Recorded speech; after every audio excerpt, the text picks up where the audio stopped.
The only other thing I want to say is quite a few of the questions that we got have been about research.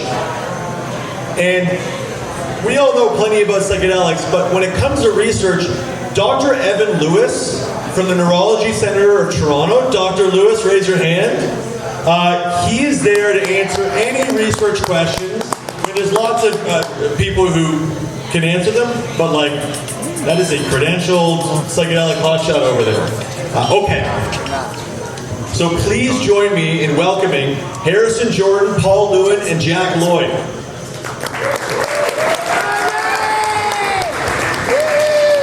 All right, so Paul Lewin, each one of these guys, we could go on and on about all their accomplishments, but Paul's a lawyer. He's been arguing drug cases across Canada for 28 years, and he practices at Lewin and Segura LLP. We're going to put we've got their bios up on our Instagram page. Jack Lloyd, barrister, solicitor. He's a cannabis and psychedelic lawyer based in Toronto. Yes. He articled with Lewin Segura LLP. And after finishing articling, he began working with Tucson Law Corporation, where he worked until the firm closed in 2018. And then he began Lloyd Law Professional Corporation, yes, where he is now the principal lawyer. And Harrison Jordan is the founder of Substance Law Professional Corporation, where he assists clients in the area. You just changed the name? What's the name? I changed it to that. Oh, okay. I was like, dude, I asked you for your bio yesterday. Harrison Jordan is the founder of Substance Law Professional Corporation, where he assists clients in the areas of cannabis, psychedelics, vaping, liquor, and tobacco. Graduated from Osgood in 2017 and articled under Paul Lewin, and now runs his own practice. So, I'm going to get my phone out. We're going to answer your questions. We got lots of really good ones, but I like to do, when I'm running panels, that kind of, you know, after the break in Jeopardy, when, I guess now it's Ken Jennings, but Alex Trebek used to like ask kind of more personal questions. My question to each of you is, how'd you get into, you're like drug lawyers. What is it about psychedelics, marijuana, that has just captured you? Is it personal experience? Is it seeing, you know, the inequities of the system? Why drug law? Jack Lloyd. Oh, that's a great question. For me, I spent very long, in sort of a previous life, a very long time making books about drugs. I made more books about cannabis than any other human that has ever lived. It's kind of weird. None under my own name. Is that really true? That is very true. My passion, starting around 2010, was to make books about psilocybin. The reason for that was the McKennas had made these wonderful books about psilocybin using a technique, a pre-1990s technique for the cultivation of cubensis. And I always said, like, you know, like no one has done a proper, fully illustrated PF Tech book about psilocybin cubensis. And so I spent 3 years doing it, and someone just got a gift of that. So it's a fascinating subject. It helps millions and millions of people. And over the course of that, with my editorial and publishing stuff, I became very interested in the laws around these drugs and became a lawyer, and here I am. Yes. Thank God for it. Paul Lewin, what is this drug business? Why focus entirely on that? Well, when I was young, I'm middle-aged now, I'm 56. When I was young, I did every drug there was. And it was in '99 that a friend of mine, who was an activist in Toronto, a few old-timers may know him, Doc, and he said to me, you know, Paul, you got this special gift, you're a criminal lawyer, start using it to try and bring about some justice in the world. And in the 2000 federal election, I ran with the Marijuana Party. I got a minuscule number of votes, but ever since then I got involved with Normal Canada. And you know, the activism is nice winning a case, and you always fight as hard as you can for a client, but there's something about activism that really kind of makes you feel like you have a higher calling. And I sort of feel like I'm on a mission from God when I declare something, the laws have to be changed. So anyway, that would be my tale.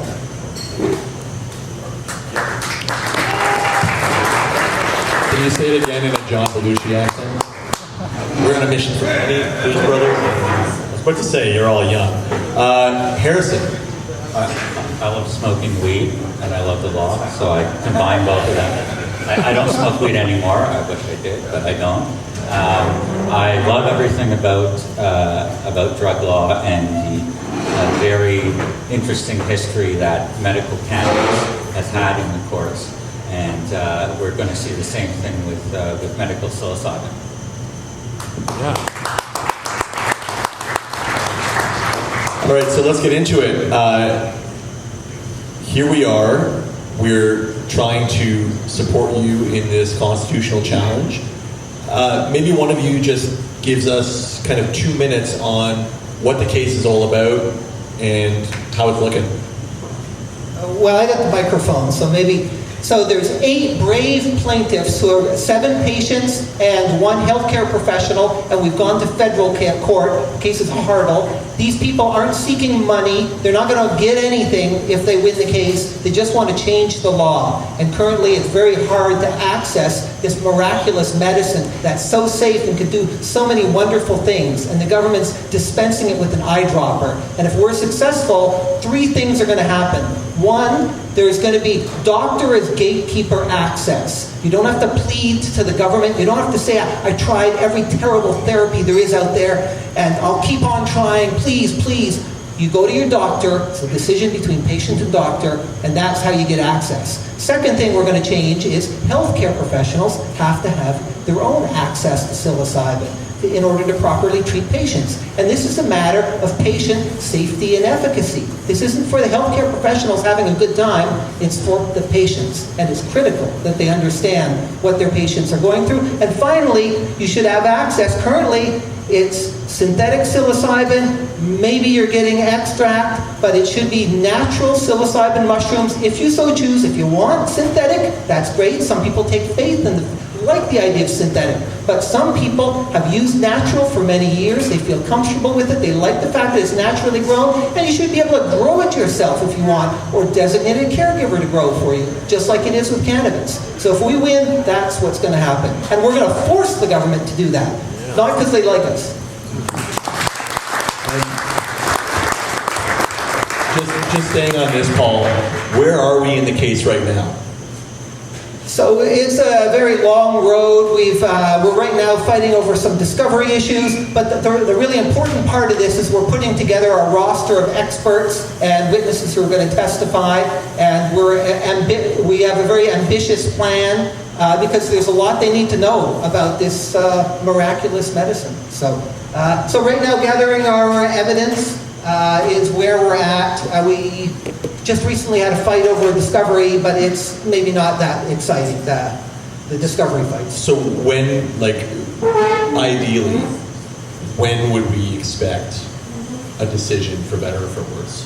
We could be fighting maybe late 2023, maybe early 2024 would be when a hearing would be set. There's a million variables, so that's with a big asterisk next to it. Thank you for a lawyer's answer to that question.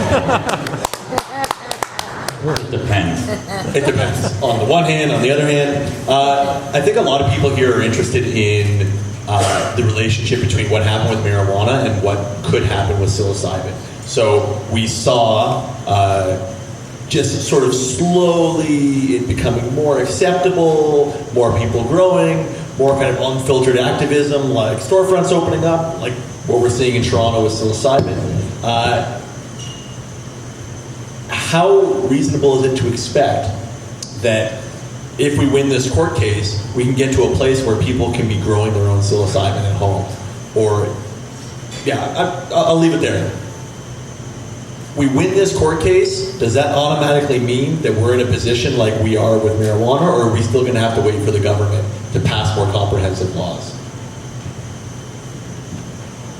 Well, it's a super duper good question, and sort of relates to what Paul was talking about when he mentioned synthetic psilocybin or psilocin and naturally cultivated psilocybin producing mushrooms. There's been no case that says that it's a constitutional deficit that you don't have access to psilocybin. And so part of what we're fighting about is for people that desperately need this medicine to deal with critical and chronic ailments. Our position is that they should be able to grow it at home and have some for themselves. And that's what parallels cannabis, right? And so with cannabis, you had a case called Parker. Parker established this constitutional issue around access and around sole production. That hasn't happened with psilocybin.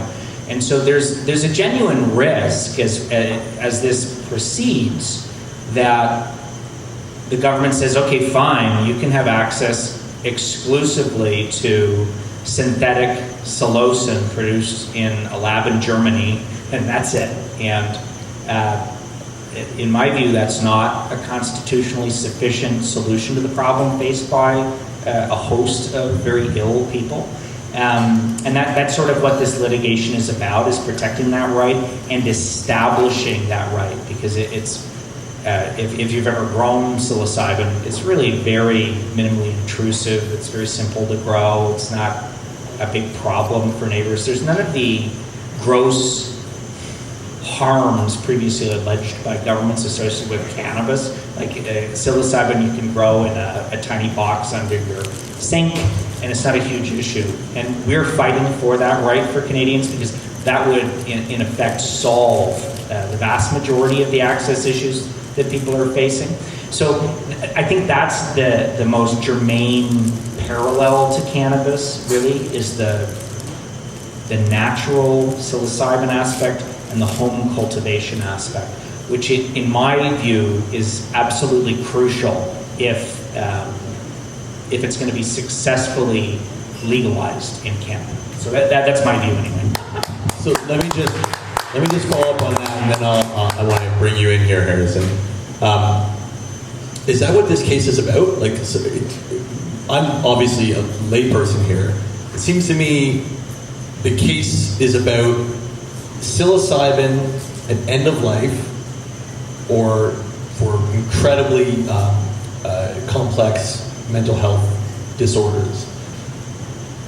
Is there like different ways to win the case? There's like, we win and drugs are legal, or we win and the special access program, which we can get into, goes away and it just doctors get to prescribe it. Like, are there different ways that we can win here?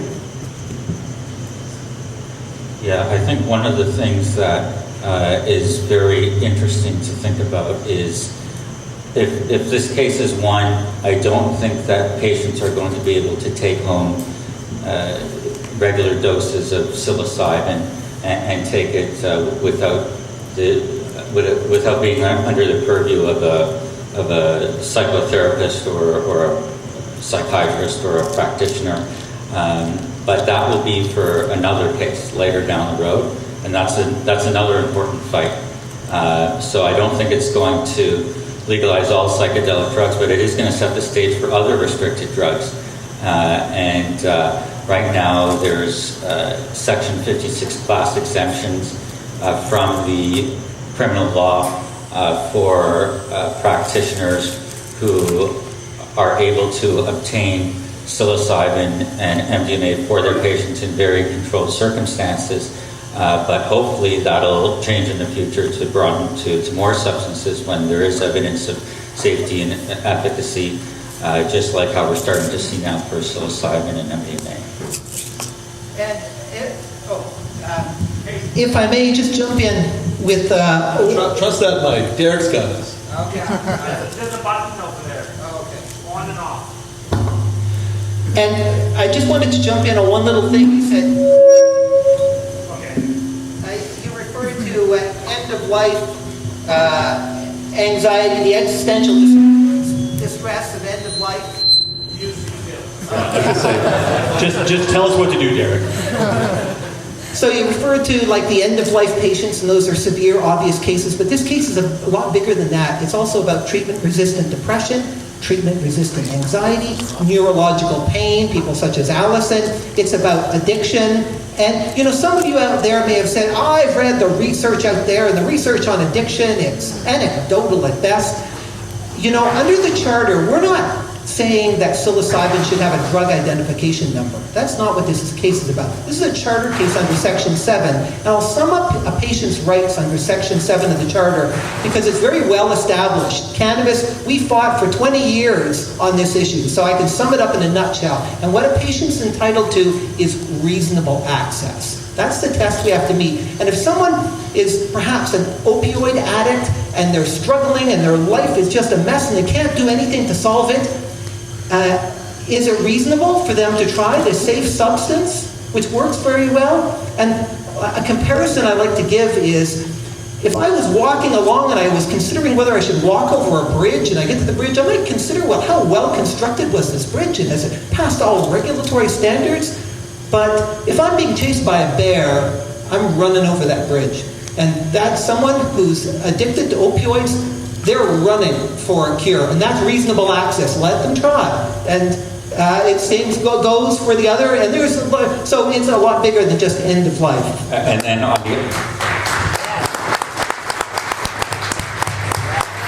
the other end of the bridge, you have storefronts openly selling psilocybin, and the government says, "Oh no, you can't do that. We know what's better for you." So we just got a question. It just came in. So what's the deal with these storefronts? Why aren't they being shut down? Well, they are. There are enforcement actions. It just takes law enforcement time, and they have to do their investigation, and they have to get their information and then corroborate it.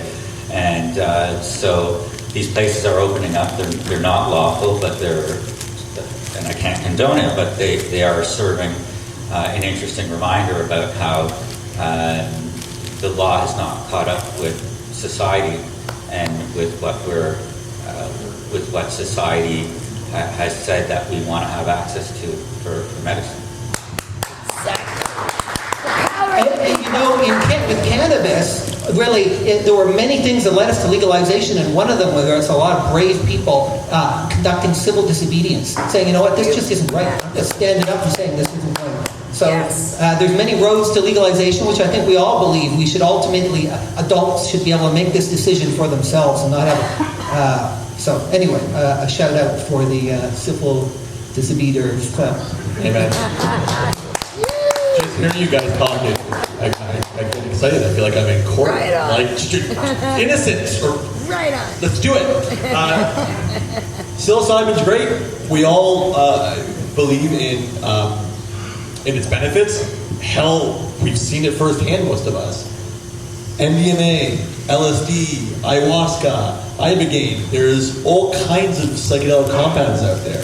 This case is a psilocybin case, right?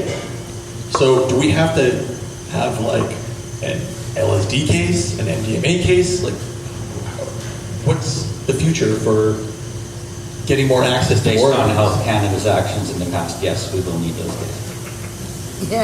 Oy vey. Jack, any thoughts on that? Well, this case only deals with psilocybin for medical purposes, and I think we'll be successful on that thing. What's very interesting, like this cannabis to psilocybin parallel, is that cannabis proceeded through the criminal courts. So people got in trouble for doing stuff involving cannabis, and they raised these very serious constitutional issues in their defense and were successful. And that's really what dragged us into having legal cannabis. That hasn't happened as of yet with psilocybin or with other psychedelics. It's anticipated that there may be, and Paul mentioned civil disobedience, which is like if you're talking impact litigation, like that's an important part of it, certainly. As far as other psychedelics, there are, I practice law in British Columbia as well. I'm counsel to a number of places where all of those substances are being openly sold, and the Vancouver Yes. Police Department is not actively, and so you're dealing only with really municipal bylaws. It's quite absurd, really. So there's like a bylaw saying you can't sell Schedule 3 substances. Of course, the bylaw can't address some giant criminal issue. So it's very interesting, and so if you look to the origins of the cannabis legalization movement, a lot of it was tied to municipal bylaws in municipalities in British Columbia. So in the event that you start seeing municipal licenses being issued for certain psychedelics in BC, that may be like a footprint for a legalization path for those other substances. But as it stands, there hasn't been a criminal case dealing with it. So it's at present we're in federal court, which is it's very different. And it's gotten a bit harder to be charged with simple possession of drugs. There's now certain criteria, at least prosecutorial guidelines, that the Crown has to look to in determining whether to file a case against someone who's found in possession. But if someone is charged, then you call a lawyer like Jack and Paul, and we'll do what we can to raise the constitutional arguments that are needed, and that might be potent now that we have more evidence as to its safety and efficacy. Yes. That's not a license to possess any drug. Heaven forbid. All right, here's a question for all three of you. What do you hope is the ideal legal scheme for psychedelics in this country? So we're looking at Alberta, and that's looking like it's going through psychiatrists. Oregon looks like they're taking it a little bit more seriously, that there's mental health professionals and guides that are going to be trained under some set of circumstances, under a set of guidelines. Rick Doblin in America wants a license to use drugs. Each one of you got a couple of, take 2 minutes. You're Prime Minister, you get to set up any regulatory regime you want for drugs. What does it look like?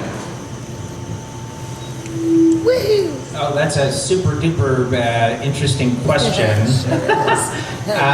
Super duper interesting. Yeah, I'm tend to be hesitant around power. I would be the last person I would want to vest power in. I'll give you a story. I had a client that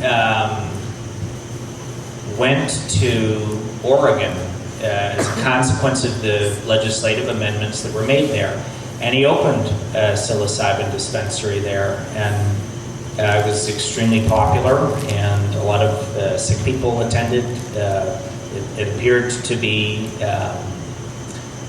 greatly beneficial to people in Portland that were dealing with these chronic ailments. I assume, I'm not an American lawyer, I don't practice in Oregon certainly, the legal repercussions of that act of civil disobedience and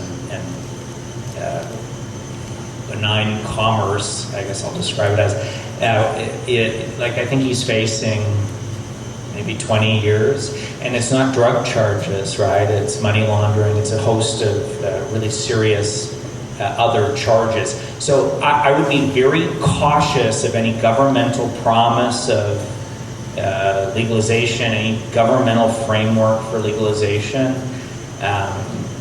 In my view, the executive and legislative branches of government were dragged kicking and screaming into any legal circumstance, and I'm very cautious of any promises of security or absolution from those bodies. So it's my two cents. We'll do it. Woo! Yeah, you dodged the question though, Jack. Bless your heart. It's a lawyer. Maybe I'll come back to you if I don't get satisfying answers from these two. Paul. Well, I would say that we want a system in which, if you're an adult, you can purchase it and possess it. There's certain reasonable rules that we have such as alcohol. You can't drive impaired. We have that law in the books. It would remain on the books. don't give it to children. Whether or not we have some heightened rules around certain substances, I mean, some would say, well, there's safety issues for some people. Some people shouldn't eat a lot of ice cream. If they choose to, they can. Yes. Some people, and no one should smoke cigarettes. We say, you know what, adults get to make their own choices. I feel that the heart of this is really a fear of psychoactive substances. I think people are a little freaked out by the idea that people might kind of change how they view the world, change their consciousness. And I think it's really no different than many other things that we're able to use responsibly. Once in a while we mess up, but by and large it's a net positive, allowing us to, adults, to make these choices. So Yes. that's how it would be. So, wary of Jack's concerns about any potential promises from government, you're for full legalization, treating all psychedelics same way we treat alcohol. I mean, I'm open to if someone says, what about this? Maybe but off the top of my head, I'd say I don't see why we shouldn't. I mean, maybe we should keep salvia illegal. You know, that's one of the psychedelics. Everything but salvia? Everything but We got an email from the salvia people the other day. They'll be all pissed off at you, Harrison. So what do you think, Harrison? So I think it's important that individuals who use psychedelics in a responsible fashion, whether that be for spiritual or personal development, medical, what have you, are able to take it home and do it in the privacy of their residence. That's not, even in the very controlled program in Canada, that's not permitted. You have to take it in the presence of your practitioner. And even in Oregon, I'm hearing that the draft rules are that you can take it at one of these service centers that facilitates a trip, but you have to stay there. And even if you are taking a microdose, you have to stay there for at least half an hour, I think it is. Well, you know, if you're microdosing, you should be able to at least take a microdose home. Yeah. So that's my perspective. Yes. So a couple of questions just came in. So tell us about Bill C5 and whether, so first explain what it is and whether or not it's going to have any impact on the challenge.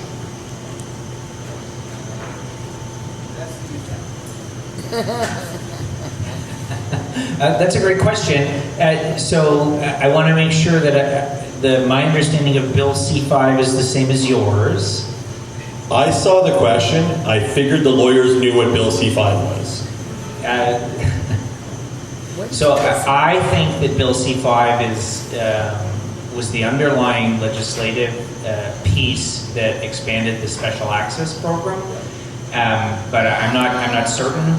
If I had my computer, I could just look it up and give you my thoughts. But if they're referring to the amendments to the special access program, my position remains as it always was. It was completely illusory. It was a fugazi. They essentially removed all the rights that these patients held under Section 56, put them into the auspices of a bogus program that provides zero access to people that are experiencing very time-sensitive medical issues. And that's my position. So we got one aspect. This questioner seems interested in this idea of the bill treats all addiction as a health issue and directs Crowns not to prosecute simple possession unless it involves public safety. Thank you for clarifying. That's super duper helpful. That's an amendment regarding the Public Prosecution Service of Canada's prosecution of simple possession.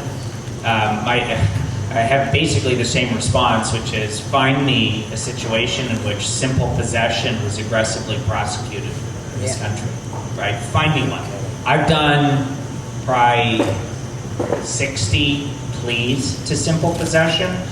Every time that involves an extraordinarily complex case where the bargain was my client would plead to simple possession when they were maybe doing something else. So simple possession wasn't prosecuted anyway. So again, I view it as the legislative and executive branches of government making these piecemeal offers to our community to make us stop advocating for real change. So I don't view it as particularly positive. Right. Yeah, so these were prosecutorial guidelines that were implemented a few years ago now, and they are by and large being copied by this bill that, once passed, would institute into law the fact that prosecutors must make certain considerations when determining whether to go ahead and prosecute a simple possession case. And I think it's obviously a welcome move, but I think more importantly, we should just decriminalize simple possession of all drugs.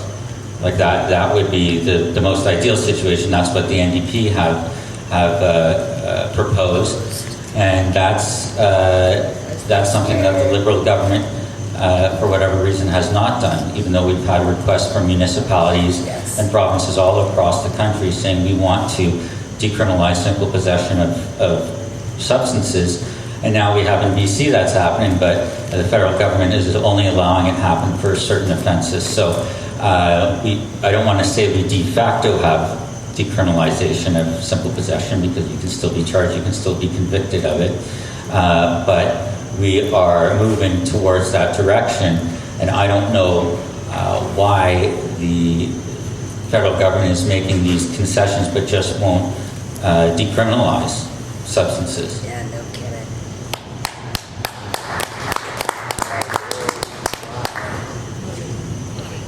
So let's say we win the case, which, I mean, our Supreme Court, generally speaking, listens to medical evidence, or at least that's what the senator at the last Catalyst conference told us. It's not staffed with a bunch of religious lunatics like our brothers and sisters to the south, bless their hearts. Can we expect a huge change, or is this really going to be just a really incremental fight? And it's going to be those people that you talked about, end of life, serious mental health disorders, and it's just going to make it easier for them and their doctors. We don't need to do the SAP anymore. Or is it going to be a real sea change if we win? Like, we win the case, what happens?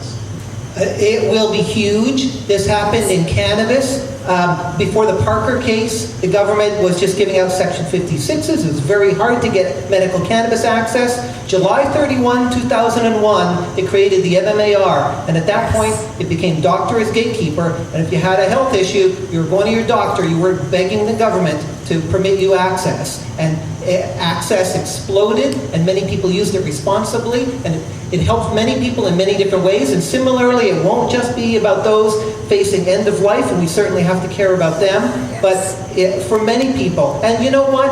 In my view, anxiety and depression, I mean, I don't have treatment-resistant depression. No one's going to say I'm the worst case, but you know, sometimes I have issues with depression and anxiety, and I feel a lot, I'd be very happy if there are ways to treat it. And if I went into a doctor and I said, you know, I have these issues, and I don't really like having these issues, and I think this substance may help me, well then, is it so wrong if I'm given legal medical access to it? And I think there's going to be a lot of that. And I think it's going to grow. The industry is going to explode. Many patients are going to be able to have legal access. And it's just going to be the beginning, because everyone's going to get a lot more comfortable with psychedelics. And this will be the first step towards full-on legalization.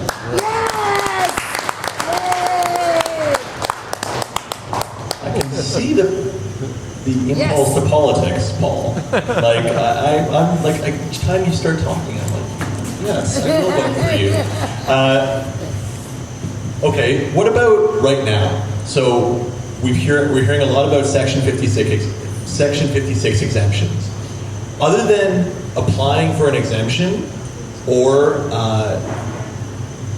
a special access through the special access program with a doctor, are those our only ways right now for Any kind of clinical trials. There's very few of them now. There's more and more, but there's very few, and that's where they're telling healthcare practitioners to go to get the experiential training. Oh, just join a clinical trial. Like, there's so many of them, which there isn't. And so that's the third way you can access psilocybin, but it's barely right now a viable way to access it. What about like religious exemptions? I know we've got Robert Ferguson here who worked on getting car votes for Santo Daimo. Is there more of that in the offing? Is that, like, you know, you hear about people saying, like, oh, okay, let's just start a church like these Church of Silomethoxam. Psilocybin. Yeah, they got DMT, 5-MeO to have sex with psilocybin or something. That came out wrong. Have you any of you worked on any of this kind of stuff? Paul did maybe like the hardest fought case on this issue in this country's history, called Church of the Universe.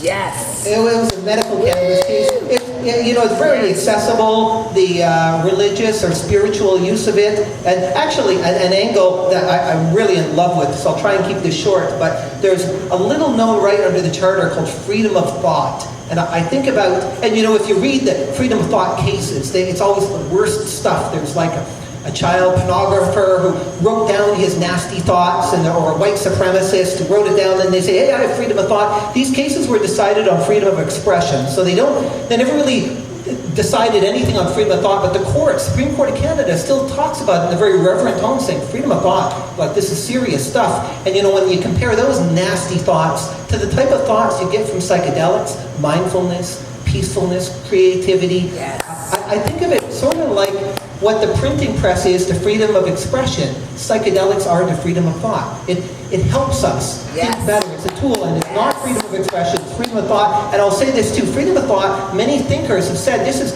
maybe the most foundational, profound, central of all our rights. It's the right to think what we want to think. And this allows us to think even more. So it's ripe for that challenge. It's also freedom of religion, but if it doesn't fit neatly within a freedom of religion challenge, there's other angles. So it's absolutely there for the taking, that argument. So we have a very lawyery question.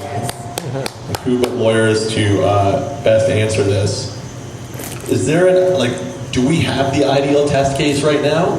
Or is there some ideal test case out there that can turn the key and get us to the ideal legalization scheme that you guys were talking about? Well, part of the issue is, I mentioned temporality previously, is that so many of the witnesses are extremely ill, right? So it's a very difficult issue to litigate because people are unfortunately passing away it takes 3 years to run a case. And so, in my view, the current case has the perfect balance of ailments, representative plaintiffs, experts willing to put their time in, resources, lawyers, and just the ultimate team to establish that breakwater, because there isn't going to be a criminal case that establishes a foundational right to psilocybin as medicine. It didn't work out that way.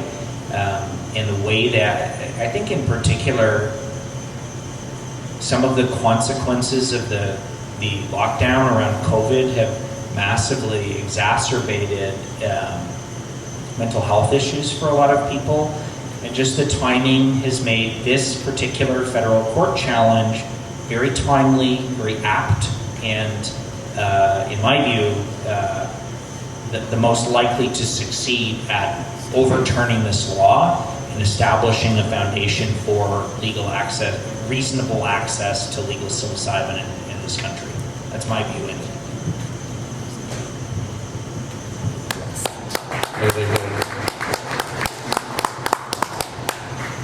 Yes. It seems like it's an interesting idea that we should provide people at end of life with the salve for their pain when we're all in the same boat here. We're all dealing with existential anxiety. Is there a way that this case could just really be interpreted much more broadly? I feel like I asked a version of this earlier, or are we going to have to wait for more cases down the road where people like I love the way you put it, Paul, and I deal with my own ups and downs like we all do, but there's no doctor going to say, oh, get this guy into a trial. Is that another case, or is there a chance that this case establishes that?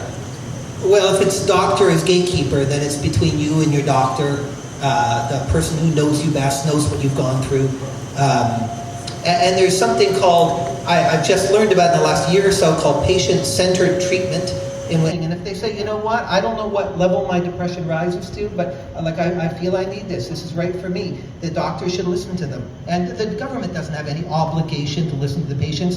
By the way, the test under Section 56 and the Special Access Program, the test is the government, if you meet the test, the government may issue an exemption. So under Section 56, if it's medically necessary, the government may grant it.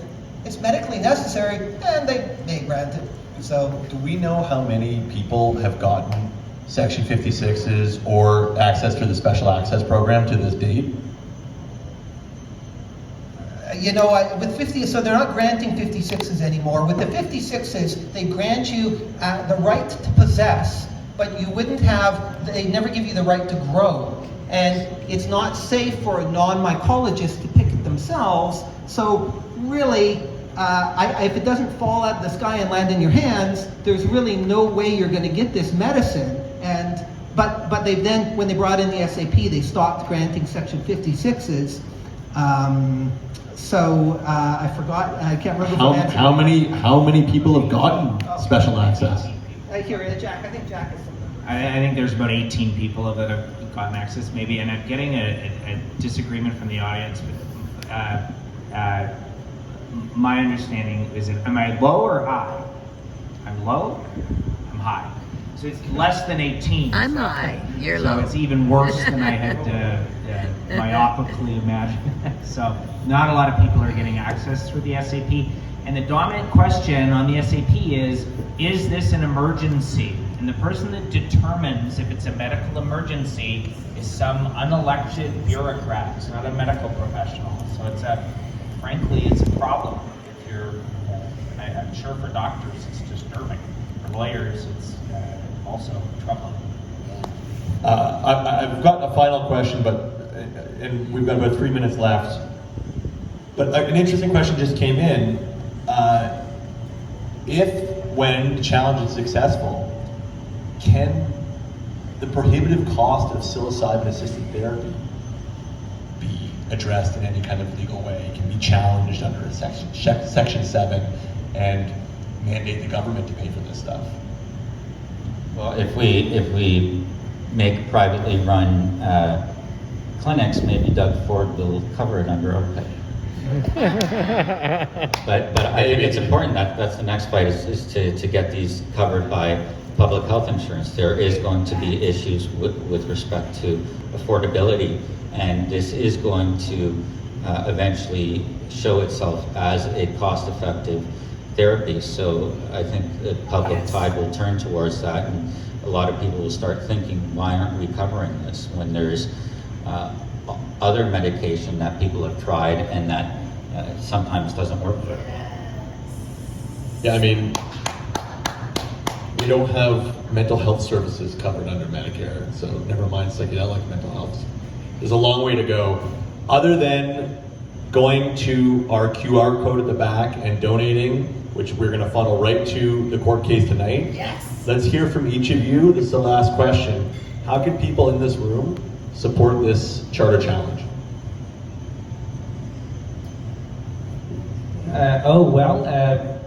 I think from a broad perspective is to start discussing and interacting with psilocybin and psychedelics in your daily lives. That's been a big change, certainly for me personally and professionally over the last years. As far as this case specifically, I would encourage you to reach out to TheraSil, who's one of the groups behind it, and to us here tonight to support. And as well, there's no barrier to us raising evidence from patients that are not named plaintiffs in the action. So if you are an individual that has experienced significant benefits as a consequence of using psilocybin, and you experienced significant hardship trying to interact with the government's program that's designed to help you access it, we would love to hear from you. We would love to do an affidavit with you. It helps us in our charter arguments. So the lawyers would just love to hear from you if possible. I think that's the best. And you can reach out to them, you can reach out to us, and we can get you in touch with the lawyers. Paul Harrison, how can we support you? You know, I got nothing. Jack nailed it. So yeah, if you've had issues trying to get legal access, we'd really like to hear from you. But other than that, I got nothing more to add. I would say join the case in terms of when you see that proceedings are coming up. Get the link from the court, join it. Be there in the background, show to the court that this is an important issue for you. Yes. So I want to thank the three of you for coming out. You guys, I know from having to coordinate your schedules how busy you all are. So let's give these three hard-working guys a round of applause. I'd also like to once again thank Allison, Scott, Steve, and David for helping us out tonight. I'd also like to thank our wonderful team here at Toronto Psychedelic Community, Jameson and Rowan and Ziad and Derek helping us out with tech, and Zakir working the merch booth, and our wonderful events team, and Afshar and Sri. Shout out to Liam, our co-founder over here. We've got the place, the room till 11 o'clock. Talk to each other. Tell your stories. Keep up the good fight. Stay in touch with us, please. And super duper thanks to Joe. Yay, Joe. He's been putting this on for ages. And it's, Good for you, Joe.